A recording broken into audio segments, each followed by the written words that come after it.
కృష్ణా నదీ జలాలను ఆంధ్రప్రదేశ్ అక్రమంగా కన్నుకపోయింది. ఇప్పుడు గోదావరి జలాల మీద కన్నుపడ్డది. ఇప్పుడు తాజాగా గోదావరి జలాలను కన్నుకపోయే ప్రయత్నం చేస్తా ఉంది.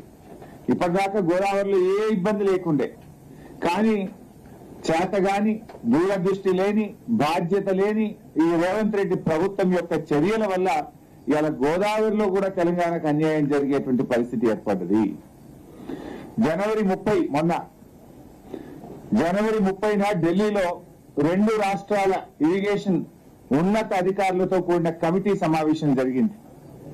ఆ జనవరి 30న జరిగినటువంటి సమావేశంలో ఆంధ్రప్రదేశ్ తెలంగాణ హక్కులకు సూటి పెట్టింది.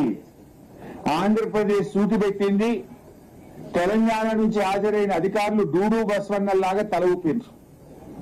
సిడబ్ల్యూసి ఇదే అదనుగా భావించి బీజేపీ ఈరోజు ఆంధ్రప్రదేశ్ చెప్పు చేతుల్లో ఉంది కనుక దీన్ని అడ్వాంటేజ్ గా తీసుకొని ఇవాళ గోదావరిలో తెలంగాణకు శాశ్వతంగా నష్టం చేసే విధంగా సిడబ్ల్యూసి యొక్క చర్యలున్నాయి. ఏం చెప్పింది సిడబ్ల్యూసి? గోదావరిలో ఏ రాష్ట్రానికి కూడా బచావ్ ట్రిబ్యునల్ అసలు నీటి కేటాయింపులే చేయలేదట. ఒక వాటా విషయంలోనే కాదు, ఆంధ్రప్రదేశ్ చాలా అడ్డగోలుగా మాట్లాడింది. ప్లీజ్ రండి. ఆంధ్రప్రదేశ్ చాలా అడ్డగోలుగా మాట్లాడింది. నేను ఉత్తగా మాట్లాడతలేను. This is the minutes of the meeting.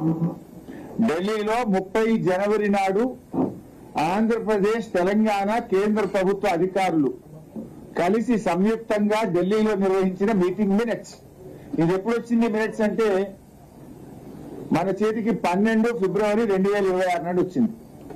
జనవరి 30 నాడు మీటింగ్ అయింది. 12 ఫిబ్రవరి నాడు మన రాష్ట్రానికి మినిట్స్ వచ్చినాయి. ఇవాళ ఏంటిది? మార్చి 16. అంటే దాదాపు నెల మీద 4 రోజులైంది మినిట్స్ వచ్చి. మరి ఈ మినిట్స్ లో తెలంగాణకు అన్యాయం జరిగే విధంగా ఈ మినిట్స్ ఉంటే వెంటనే రాష్ట్ర ప్రభుత్వం రెస్పాండ్ కావాలా వద్దా? అంటే ఇది కుంభకర్ణులాగా నిద్రపోతున్నారా? గాడిద పళ్ళు తోముతున్నారా? గోదావరి జలాలకు లో తెలంగాణకు తీవ్ర అన్యాయం చేసే విధంగా ఈ మినిట్స్ వచ్చినాయి. మినిట్స్ వచ్చి నెల మీద 4 రోజులైనా రేవంత్ రెడ్డి, ఉత్తమ్ కుమార్ రెడ్డి ఏం నిద్రపోతున్నారా? లేదు చంద్రబాబుకు దాసోహం అయిపోయిందా? ఈ రాష్ట్రాన్ని ఆంధ్రప్రదేశ్ కి ఏమైనా తాకట్టు పెట్టిందా? రాష్ట్ర ప్రయోజనాలంటే మీకు పట్టవా? ఈ మినిట్స్ వస్తే ఎందుకు స్పందించలేదు? వినిపిస్తా ఏముందో ఇలా.